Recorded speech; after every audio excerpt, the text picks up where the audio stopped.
frontier is defined as uncharted territory by land or ocean.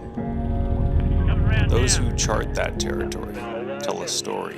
The past illustrates the blueprint for the present, how things are and how they've evolved.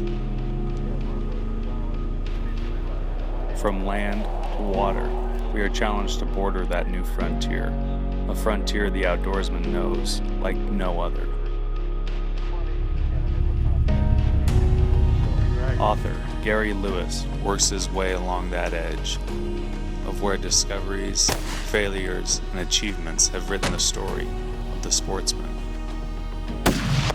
Yes! Yes!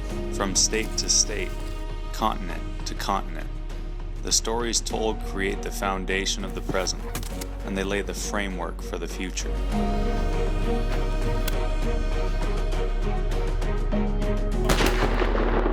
Through the muzzle fire and on the stone are stories from the edge. Water is the most important thing as far as Indians are concerned, 'cause that's life. The past is written, the present is here, and this is Frontier Unlimited.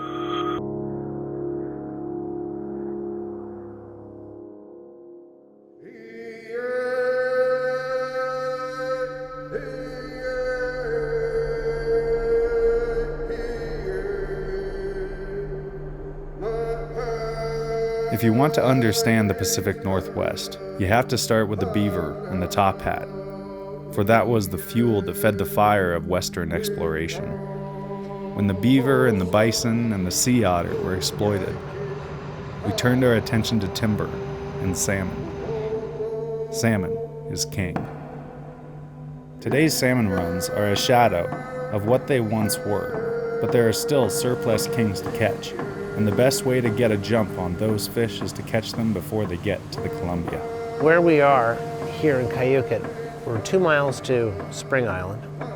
And then to go offshore here, it's only 10 miles out to the edge of the continental shelf. And that's what they call the Salmon Highway. And the continental shelf runs, it's about a 25 miles all the way here down to the Esperanza Corner. And that's where the fish that are running down to the Columbia, Northern California, Puget Sound, this is where they hit. And it's called the Salmon Highway. And where we are, it's in close. It's only 8 to 10 miles out, so we don't have to go that far. Depends. Sometimes we'll run 15 miles on an angle to go a little bit further, but most of our runs aren't that far. And this is where it was traditionally in Cayucot, there used to be 100 to 150 day trollers and 3 big cash buyers. You know, it was a commercial fishing area. And as that has, gone the way of the buffalo, the sports fishing industry has moved in. And it's the perfect spot because everything is so close. You don't have to run a long way to get to the fish. We're 2 miles from the lodge, and this is a place we call Spring Island, which is behind us. And then just to the right of us is Lookout Island. So what makes this area unique is the islands come out into the ocean in front of the sound.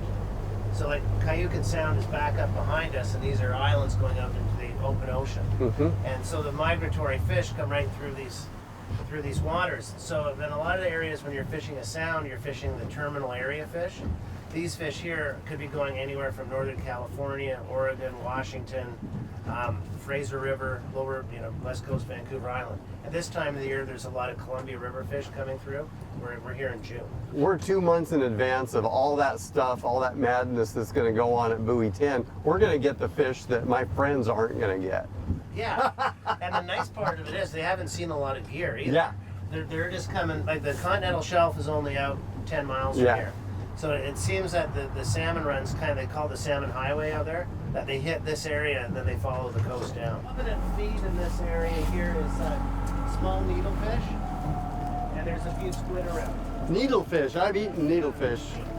Balls. Where's that juice? This, the bloody tuna? Okay. The skinny G's, this little spoon goes on that side. Okay. And Little bloody tuna. It worked a couple weeks ago on the Snake River. It should work here too. When these are in the downrigger, Yep. I have the drag cinched down tight so the line doesn't creep. Okay. So you'll see the rod bounce, pick up, reel, get tight, but then you have to back it off about that much so the Okay. fish can run. All right. And then when it's running, you can just let it go. You don't want to put it back too far. Quite often you see people put their gear way too far back. Like about 2.5 fathoms works. Okay. 15 feet. Yep. And these flashers, they'll kick one direction, and then if you turn, they'll stop and kick the other way. Picture 16 million adult salmon returning through the jaws of the Columbia River and blasting upstream, bringing the bounty of the ocean to the interior. Fish might be in the shallow end. Okay, look at that fish. The crew consisted of Lewis's good friend Bill Valentine and his wife Jessica. The vein, never mind. The salmon are supercharged with herring, needlefish, squid, and shrimp. Gary asked for sushi, and couldn't find a place in town to get good sushi, so we got him some anchovy, but it's really fresh. It's delicious. I like to let them thaw a little bit. I don't want the crunch. No, we'll eat the next one. Usually when we're fishing in saltwater, we're way out, can't see land oftentimes, and here we are just right in it. We're right up next to the structure. It's just really dramatic scenery. And then to think that there's wolves living on that island, they use that as their base to go out here and hunt the sea otters and whatever else they're doing. This is,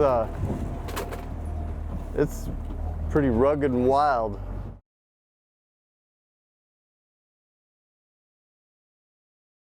Lewis and crew are off the coastline of British Columbia. There's a secret to catching the most fish in a two-man fishing environment with two rods. You always make sure you're at least 1/2 step closer to both rods than the other guy. So you spread your feet farther apart? You have to take a stance, okay? Now go over there like you're a little close to that rod. Okay. That rod goes, Yeah. okay? What I'm gonna do is, now watch this, it's a 2-step move with a hip check. Hip check, boom, I'm out. Yeah, You got it? okay, So I'm all right. They headed out the afternoon they arrived in hopes of scouting the waters for the next day's float. Tighten it down, Back it off. back it off a little bit, yeah, there we go. Oh man, it's just like fighting a fish on a fly rod. But it is different. This is the British Columbia way, that's for sure. But you got to get your hand out of the way when he wants to run, that's right. That's the thing you got to remember. I noticed Bill was looking the other way when this rod started diving. You guys are telling stories. Yeah, Hey, rods. stories are important. You know, when the flasher comes out of the water, they kind of pop out. Okay. And anticipate that. When it pops out, you want to reel and pick up the rod to pick up the slack. Okay, got Quite it. often people will go, oh, it's gone, but it's not. It's just the flasher coming out. And we're using barbless hooks, and this is a treble barbless. Yeah. Oh yeah. Oh, beautiful. Oh, it's a beautiful fish. Beautiful, beautiful. See that's not Yeah. flashing around? Yeah, yeah. I love this technique because you get such a good direct connection with the fish. And when I saw your boats were equipped with these rigs, I thought, wow, that's one of the things I'm excited about coming up here and fishing in BC, because this is a system that's more unique to Canada.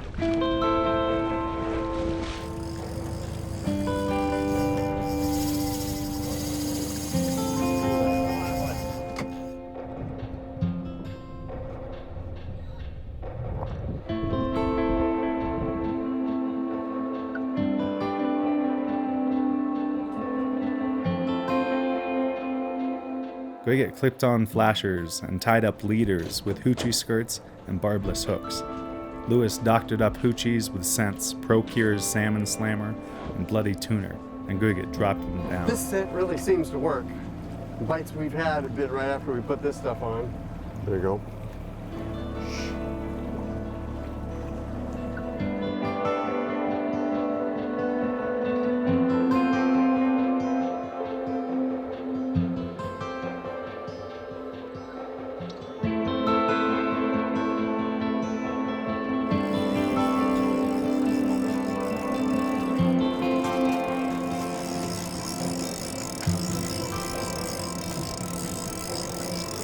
love the rods. I know, isn't it nice? Like flatfish. Yeah.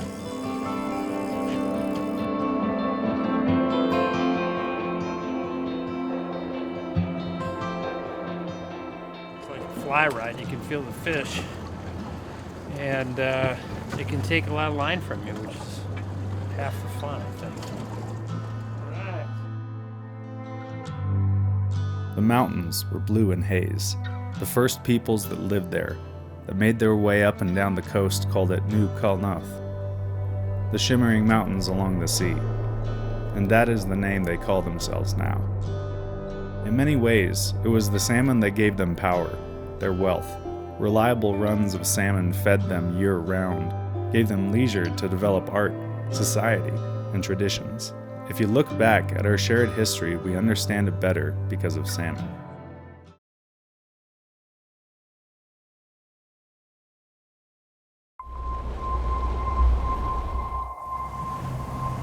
Lewis and crew are off the coastline of British Columbia, based out of Cayucit at Rugged Point Lodge. They head out to find the kings of the water. Here the water runs about 260 feet deep, and like salmon everywhere, the kings find the edge, slashing through bait balls of herring and needlefish, and hunting down the squid.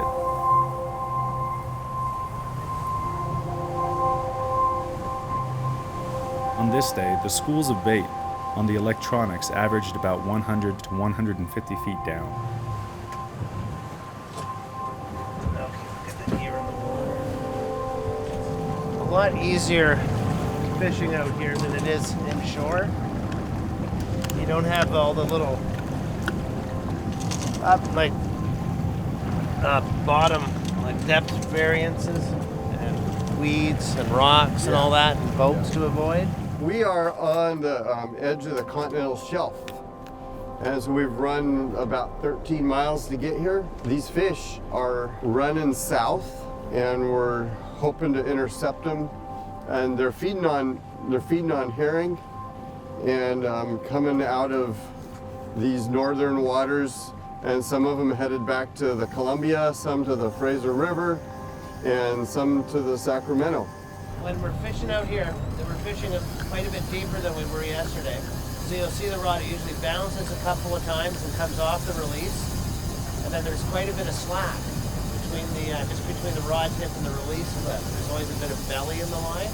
So you want to pick up, reel as fast as you can, get tight to the fish, and then you'll have to back the drag off. And they usually take a really big run. So we're dropping this one down to 1, 2, 3. Control fairly fast. Like they're big schools of Chinook out here. That's what we're looking for. They can be really productive. Like sometimes you get into them and you got lots of double headers out here.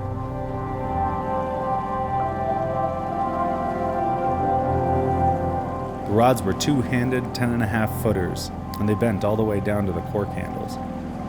The reels were large Arbor British Columbia-style units, filled with 60-pound test mono. There you go, sir. Thank you, sir. I think it's starting to go. See that? Yeah, pick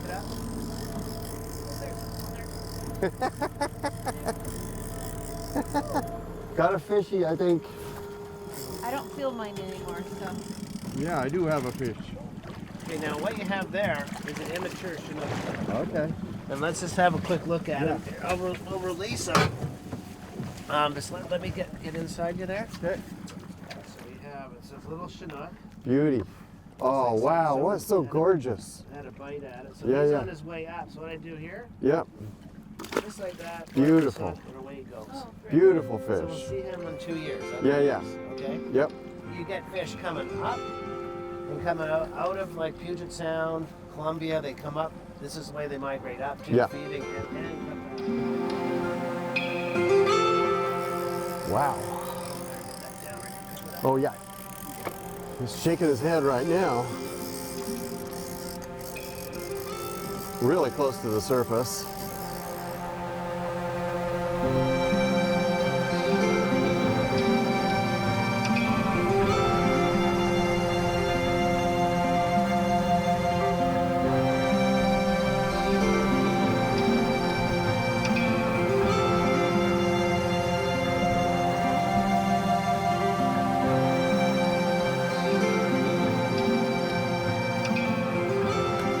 Boom. Done. It's a hatchery fish. It's adipose clip.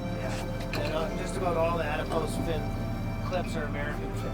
We'll save that head. It'll go in, and DFO will pick it up. They come by once a week and pick Okay. up our heads. Uh-huh.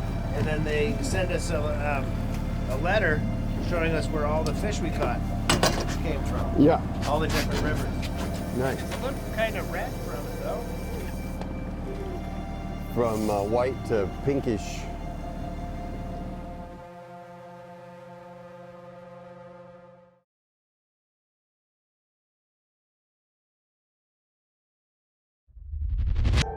Lewis and crew are off the coastline of British Columbia, based out of Cayucit at Rugged Point Lodge.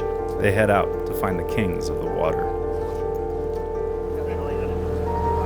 Okay.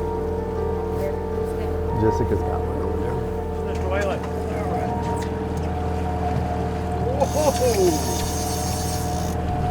Back that drag now. Took off. Okay, now we'll get some line back maybe. Yeah. How deep were we? That one, yeah, it was pretty deep. I think it was around 192. Oh, man. Yeah, we fish pretty deep out here sometimes. The water's really clear right now. And we're in 310 feet of water. And there's big shoals of herring. We're on the edge of the continental shelf. So the fish are moving up and down through all this. Sometimes early in the morning we'll get them right up on the surface. But generally it's a little later in the day, so we start going down deep. And when we're fishing deep like this, you want to play them fairly heavy, right? Like keep quite a bit of tension on them because Okay. you got a lot of stretch in the. Oh, in the mono. Yeah. Okay. Thank you. Yep.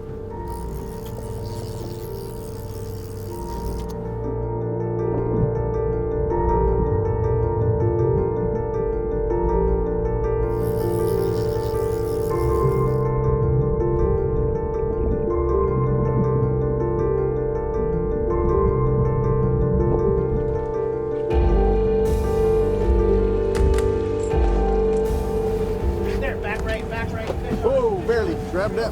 Get hard into that fish. There you go. And now back the drag off. It's gonna run. Beautiful, eh? Okay, there's the flasher. Okay, so yeah, it's gonna pop up. Get ready, right about. Whoa, there it is. Woo. Nice job. I think. No, let's keep Wanna it. keep it? Okay. Yep.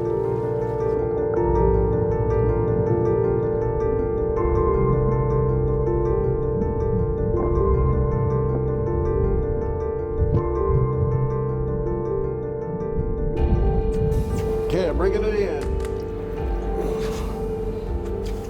Oh, yeah.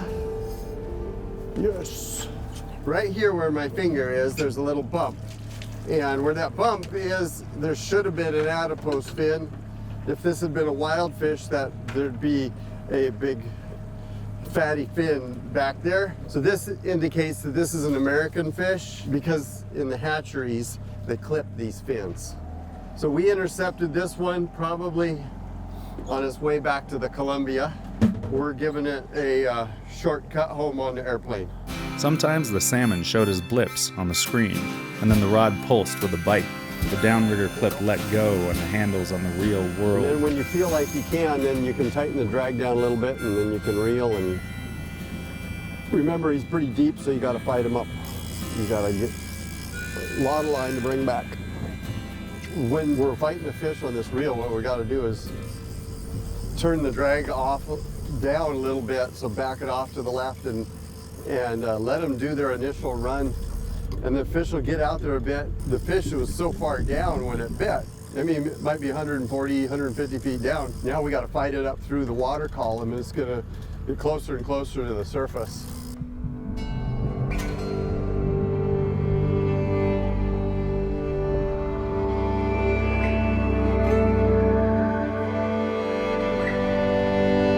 That is missing the adipose fin again, so it's another hatchery fish.